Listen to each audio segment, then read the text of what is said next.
नमस्कार मित्रांनो, आज आपण इंग्रजी बोलत असताना चालू काळाचा सोप्या पद्धतीने कसा वापर करायचा हे पाहणार आहोत. तर इंग्रजीमध्ये आपल्याला माहिती आहे की चालू वर्तमान काळ, चालू भूतकाळ आणि चालू भविष्यकाळ, ज्याला आपण म्हणतो present continuous tense, past continuous tense आणि फ्युचर कंटिन्युअस टेन्स. यामध्ये बोलत असताना आपल्याला वाक्य बोलत असताना आपण सुरुवातीला कर्त्याचा वापर करतो. जसं की मी आहे, मी आहे, मी होता आणि मी असेल, अशा पद्धतीचे सिंपल वाक्य आपण बघूया. याच्यामध्ये आहे हा शब्द आपल्याला सांगतो की तो वर्तमान काळ आहे. होता हा शब्द आपल्याला सांगतो की वाक्य भूतकाळाचं आहे. आणि वाक्यामध्ये जर असेल तर ते वाक्य आपण भविष्यकाळाचं आहे असं आपण समजतो. मग आता या ठिकाणी वाक्यामध्ये बोलत असताना आपल्याला कर्ता कोणते कोणते आहेत ते आपण बघूया. जसं की आय, वी, यू, दे, ही, शी आणि एखाद्याचं नाव पण आपण कर्त्यामध्ये घेतो. जसं आपण उदाहरणार्थ इथे घेतलेलं आहे राम. तर या ठिकाणी आय म्हणजे मी, वी म्हणजे आम्ही किंवा आपण, यू म्हणजे तू आणि यू म्हणजे तुम्ही सुद्धा, दे म्हणजे ते आणि ही म्हणजे तो, शी म्हणजे ती. वाक्याची सुरुवात जर नावाने झालेली असेल म्हणजे नेम, तर आपण उदाहरणार्थ कोणाचंही नाव घेऊ शकतो. जसं की आपण इथं घेतलंय राम. मग आता जर मला वाक्य वर्तमान काळात बोलायचं असेल, उदाहरणार्थ मी आहे, या ठिकाणी आय ॲम. आहे म्हणजे मला वर्तमान काळी हे जे काही टू बीचं रूप आहे, हे वर्तमान काळातले टू बीचे रूप आहेत. ॲम, आर, वीच्या पुढे आर आहे, यूच्या पुढे सुद्धा आर आहे, we are, you are, they are, he is, is म्हणजे आहे, शी इज आणि राम इज. तर अशा पद्धतीने आपण या वर्तमान काळामध्ये वाक्य तयार करू शकतो. जर मला भूतकाळी वाक्य तयार करायचं असेल, मी होता, तर या ठिकाणी आय वॉज. त्यानंतर मी असेल तर I will be, I shall be. व्याकरणाच्या नियमानुसार आपण प्रथम पुरुषी जर करता असेल आय आणि वी, तर आपण शाल बी वापरतो. परंतु शाल बी वापरणं जास्त फॉर्मल आहे आणि विल बी वापरणं सुद्धा नॉर्मल आहे. तर अशा पद्धतीने आपण शाल आणि विल या दोघांचा वापर करू शकतो. विलमध्ये आपण निश्चितता दाखवण्यासाठी विलचा वापर करू शकतो, परंतु व्याकरणाच्या नियमानुसार आपल्याला शाल वापरावं लागतं आय आणि वीच्या नंतर. परंतु जनरली विल सुद्धा वापरला जातो. आपल्याला व्याकरणाच्या नियमामध्ये जास्त न जाता आपल्याला इंग्रजी जास्तीत जास्त सोप्या पद्धतीने कसं बोलणं सोपं होईल आपल्याला ते बघायचं आहे. त्याच्यामुळे आता आपण एक एक वाक्य बघूया. ज्या ठिकाणी आपल्याला वाक्यामध्ये आहे असेल तर आपल्याला कर्त्याच्या समोर प्रेझेंट टेन्समध्ये, प्रेझेंट टेन्सच्या कॉलममध्ये जे टू बीचं रूप आहे ते वापरायचं आहे. उदाहरणार्थ मी म्हणेल की ती आहे. मग आता तीला इंग्रजीमध्ये म्हणतात शी आणि आहे यासाठी आपल्याला वर्तमान काळातलं टू बीचं रूप घ्यायचं आहे, ते म्हणजे इज. मग शी इज, ती आहे म्हणजे शी इज. त्यानंतर पास्ट टेन्समध्ये आपण म्हटलं ती होती, तर या ठिकाणी होईल शी वॉज, शी वॉज. त्यानंतर फ्युचर टेन्समधलं वाक्य ती असेल, शी विल बी. आपल्याला इकडे लक्षात घ्यायचे की फ्युचरमध्ये सगळीकडे आपल्याला विल बी वापरलं तरी चालणार आहे. आणि पास्ट टेन्समध्ये वॉज आणि वेअर, एक वचनी असेल तर आय वॉज, प्रथम पुरुषी we were, you were, they were, he was, she was. आणि जर नाव असेल तर राम होता म्हणजे राम वॉज. आणि जर राम आणि श्याम असे दोन नावं आले तर या ठिकाणी वेअर आपल्याला घ्यावं लागेल, कारण ते अनेक वचनी आहे म्हणून. इकडे सुद्धा राम आणि श्याम आहे तर आर, राम आणि श्याम होते तर वेअर, आणि राम असेल तर राम विल बी. म्हणजे उदाहरणार्थ मी तेथे असेल असं जर वाक्य असेल तर असेलसाठी आपल्याला विल बी घ्यावा लागेल किंवा आयच्या समोर आपण शाल बी पण घेऊ शकतो. तर आय शाल बी देअर, तेथे म्हणजे there. Okay. We shall be, मी असेल.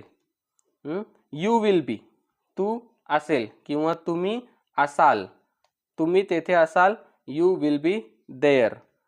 ते तेथे असतील. They will be there. तो मुंबईला असेल असं वाक्य असेल तर he will be at Mumbai. आपण मुंबईच्या आधी प्रिपोजिशन वापरतो, ठिकाणाचं नाव आहे म्हणून at. He will be at Mumbai. He is, तो आहे. बघा, ही इज, तो आहे. आपण अतिशय सोप्या पद्धतीने वाक्य कसे बनवतो याच्यावर आपण फोकस करत आहोत. त्याच्यानंतर आपल्याला एवढंच लक्षात ठेवायचं आहे की प्रेझेंट टेन्समध्ये 3 या ठिकाणी टू बीची रूपं असतात, ॲम, इज आणि आर. हे लक्षात ठेवायचे वाक्य प्रेझेंट टेन्समध्ये बोलण्यासाठी. आणि पास्ट टेन्समध्ये वॉज आणि वेअर 2 असतात. वेअरचा उच्चार आपण वर पण करू शकतो. काही ठिकाणी वर करतात, काही ठिकाणी वेअर करतात. आपल्याला जे सोपं वाटेल ते उच्चार आपण केलं पाहिजे.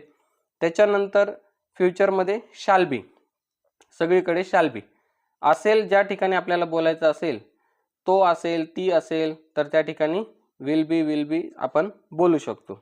तर अशा पद्धतीने वाक्य बोलताना आपल्याला सुरुवातीला कर्ता घ्यावा लागतो. वाक्याच्या काळानुसार आपल्याला टू बीचे रूपं घ्यावे लागतात. म्हणजे प्रेझेंट असेल तर ॲम, इज, आर, पास्ट असेल तर वॉज, वेअर आणि फ्युचर असेल तर विल बी. तर अशा पद्धतीने हे जर आपण समजून घेतलं तर आपल्याला वाक्य सहज बनवता येतात. आता आपण काही वाक्य बनवून बघूया.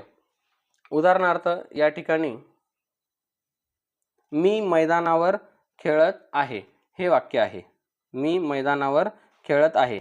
तर आपण बघितलं की मी साठी आय हा कर्ता आहे, आय.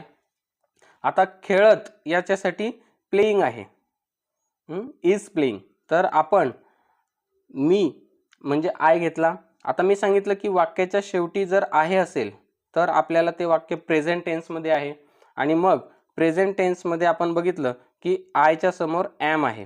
त्याच्यामुळे हे बघा या ठिकाणी मग आपण या ठिकाणी आय ॲम घेणार आणि मग आपण घेणार व्हर्ब आय ॲम प्लेइंग.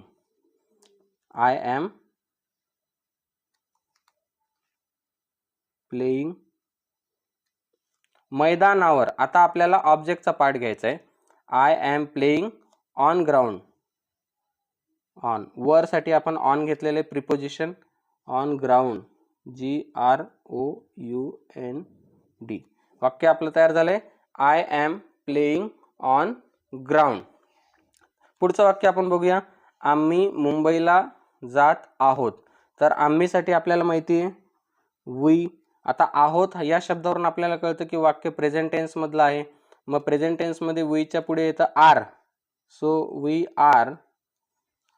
त्याच्यानंतर आपल्याला घ्यायचंय verb we are going. To बीच्या नंतर लगेच आपल्याला व्हर्ब घ्यावं लागतं, वी आर गोईंग. आता ला साठी प्रिपोजिशन आहे to. We are going to Mumbai.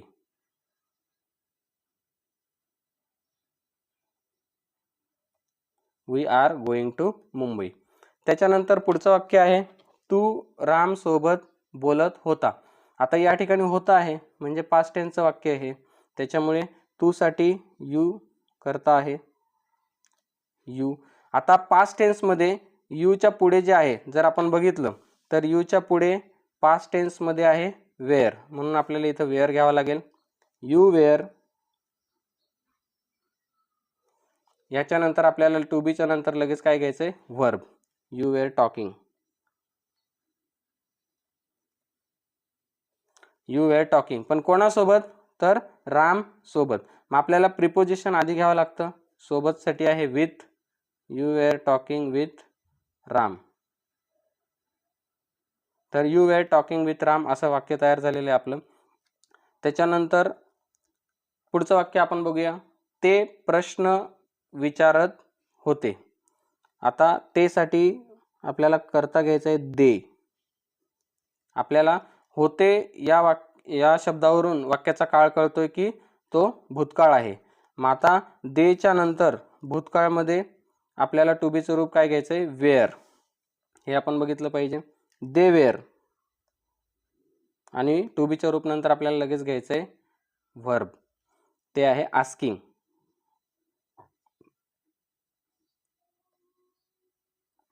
They were asking, तर काय विचारत होते? आस्किंग या ठिकाणी आहे प्रश्न, क्वेश्चन.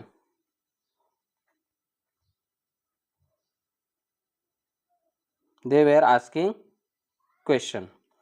त्याच्यानंतर आहे पुढचं वाक्य, तो मोबाईल बघत असेल.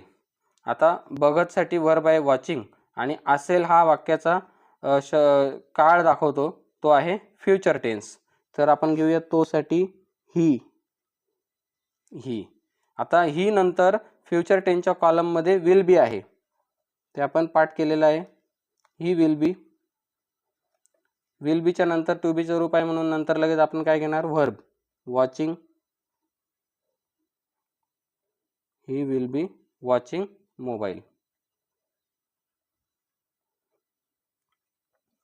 तर आपलं वाक्य तयार झाले, ही विल बी वॉचिंग मोबाईल.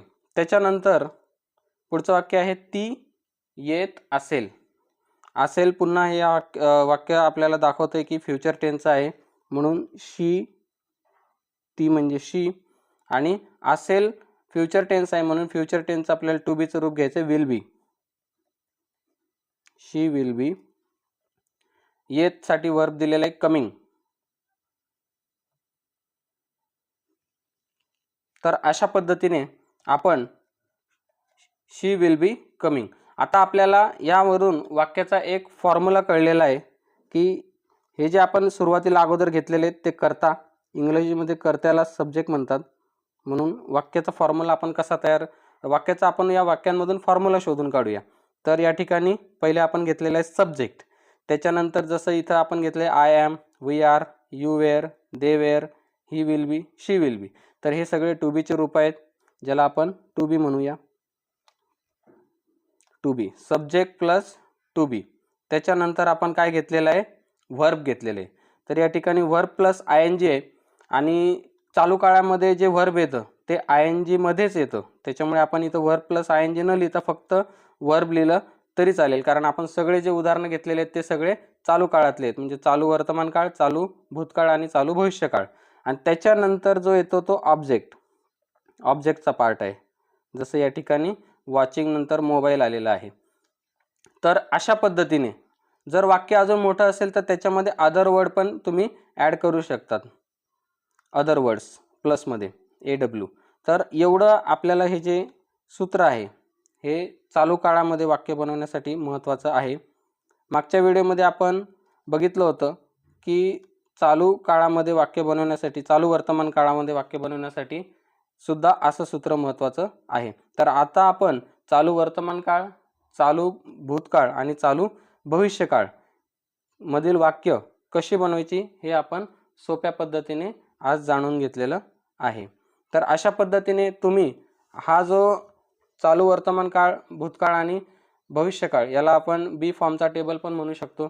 हा टेबल जर आपण पाठ केला, अतिशय सोपा आहे. आय, वी, यू, दे, ही, शी आणि नेम एवढं तुम्ही पाठ करा. या ठिकाणी एम इज आर आहे, वॉज वेअर आहे आणि या ठिकाणी फक्त विल बी वापरलं तरी चालणार आहे.